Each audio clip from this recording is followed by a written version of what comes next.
તો ભર ઉનાળે છવાયો શિયાળા જેવો માહોલ, વરસાદી માહોલનો અનુભવ। ગુજરાતમાં ભર ઉનાળે માવઠાની આગાહી વચ્ચે હવે શિયાળો જેવો માહોલ સર્જાયો છે। ભર ઉનાળે વાતાવરણમાં પલટો એવો આવ્યો કે વરસાદના બદલે ગાઢ ધુમ્મસની ચાદર છવાઈ। સમગ્ર ગુજરાતભરના માર્ગો ધુમ્મસથી ઢંકાઈ ગયા। વહેલી સવારથી લઈને મોડી સવાર સુધી ડભોઈ પંથકમાં ગાઢ ધુમ્મસ છવાયેલું રહ્યું। ડભોઈથી સ્ટેચ્યુ ઓફ યુનિટી માર્ગ ઉપર ગાઢ ધુમ્મસ છવાઈ જતા શૂન્ય વિઝિબિલિટી થઈ ગઈ। પરિણામે વાહન ચાલકો મુશ્કેલીમાં મુકાઈ ગયા। વાતાવરણમાં આવેલા એકાએક પલટો જોઈ લોકો પણ આશ્ચર્યમાં મુકાઈ ગયા। માર્ગ પર શૂન્ય વિઝિબિલિટી થઈ જતા નોકરી ધંધાર્થે નીકળેલા લોકોને પોતાના વાહનોની હેડલાઇટ ચાલુ કરવાની ફરજ પડી। તે સાથે વાહનો ધીમે હંકારવાની ફરજ પડી। આ ગાઢ ધુમ્મસ મોડી સવાર સુધી ડભોઈ પંથકમાં પથરાયેલું રહ્યું। આ તરફ ઉત્તર ગુજરાતના ઘણા ભાગોમાં પણ વહેલી સવારથી ધુમ્મસનો કહેર જોવા મળ્યો। સાબરકાંઠા જિલ્લામાં અચાનક વાતાવરણમાં પલટો આવ્યો હતો અને સવારથી ગાઢ ધુમ્મસની ચાદર છવાઈ। એટલી ગાઢ ધુમ્મસ હતી કે 5 ફૂટ દૂર જોવું પણ મુશ્કેલ બન્યું હતું। અચાનક જ ધુમ્મસ ભર્યા વાતાવરણથી વાહન ચાલકોને મુશ્કેલી ઊભી થઈ। તલોદ પ્રાંતિજના ગ્રામ્ય વિસ્તારમાં ભારે ધુમ્મસથી વરસાદી વાતાવરણ જોવા મળ્યું। રાજ્યમાં ડબલ ઋતુનો એટેક હોય તેવો માહોલ સર્જાયો। લુહાપુરામાં ગેરકાયદે મકાનો તોડવાની નોટિસથી વિરોધ પ્રદર્શન।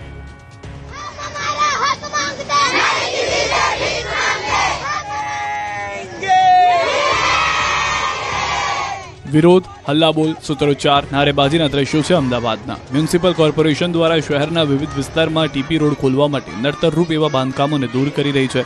બાપુનગર, રખિયાલ અને જુહાપુરા સહિતના વિસ્તારોમાં ટીપી સ્કીમ અંતર્ગત રોડ ખોલવા માટે ટીપી રોડ પર આવતા મકાનોને તોડવામાં આવી રહ્યા છે।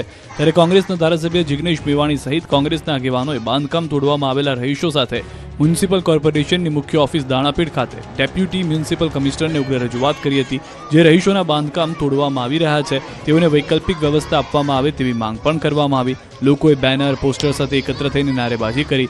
સરખેજ જુહાપુરા વિસ્તારની મહિલાઓએ મોટી સંખ્યામાં એકત્ર થઈને વેદના ઠાલવી। 15 વર્ષથી રહેતા હોવાનો દાવો કર્યો। મકાન તોડી પડાશે તો ગરીબ લોકોને ક્યાં રહેવું તેને લઈને સવાલ ઊભા કર્યા। તો અમુક બાળકોની પરીક્ષા ચાલે છે ત્યાં ક્યાં જશે સહિતના સવાલો સાથે લોકોએ કોર્પોરેશન કચેરીએ વિરોધ નોંધાવ્યો। આનંદ પટેલ પોતાની ગ્રાન્ટમાંથી કટકી કરતા હોવાનો મંત્રી કુંવરજી હળપતિનો આક્ષેપ।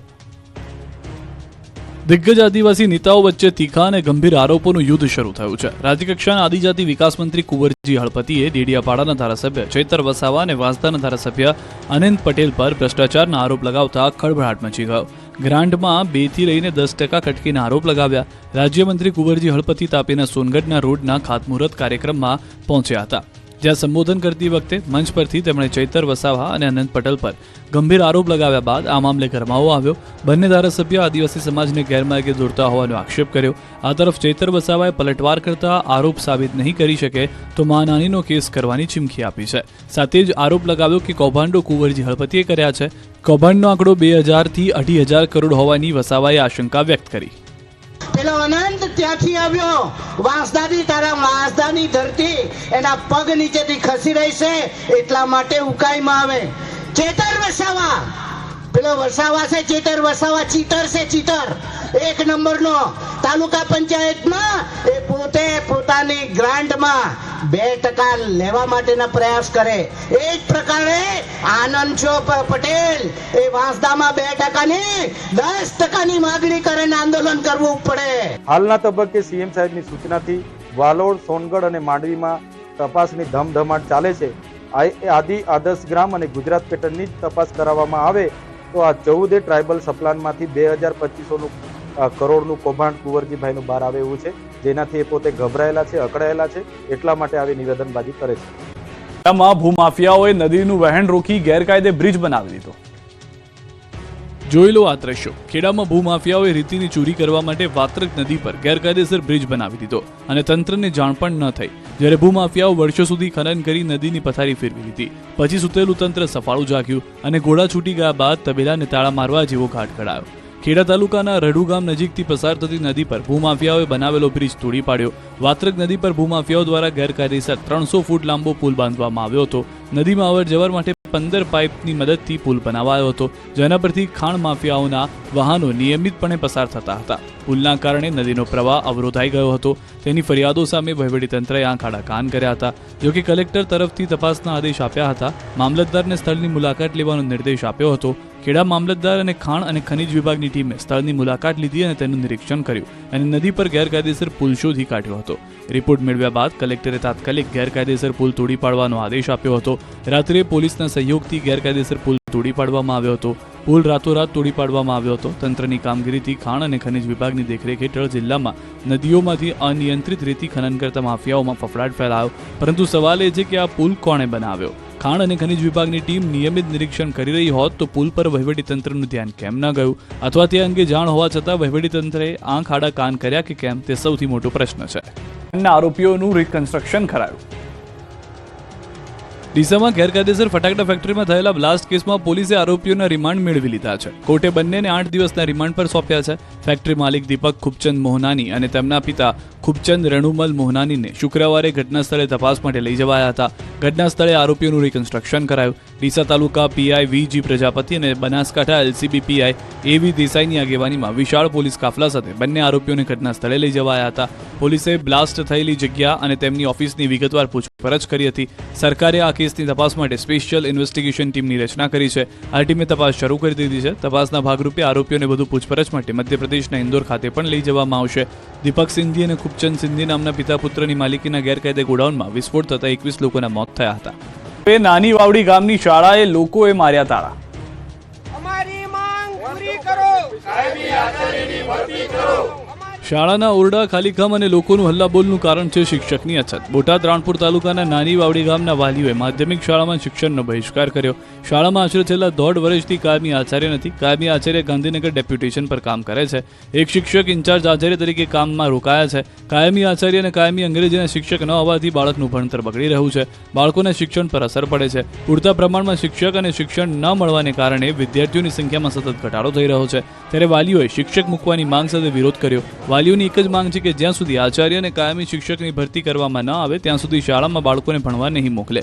આગામી દિવસોમાં જો કાયમી આચાર્ય તેમજ પૂરતા શિક્ષકની વ્યવસ્થા નહીં થાય તો તાળાબંધી કરવાની પણ વાલીઓએ ચીમકી ઉચ્ચારી છે. ચોર ત્રાટક્યો.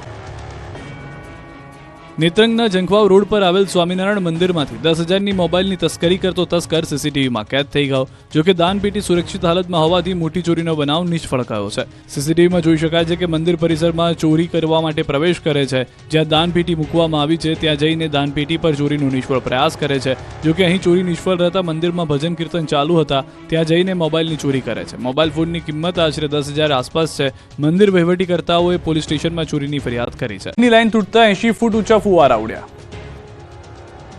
કંઈક આ રીતે 1 કલાક સુધી 80 ફૂટ ઊંચા ફુવારા ઉડતા રહ્યા ગોંડલમાં. લીલાખા ગામ પાસે આવેલા ભાદર ડેમમાંથી રાજકોટ શહેરને પીવાનું પાણી પૂરું પાડવામાં આવે છે.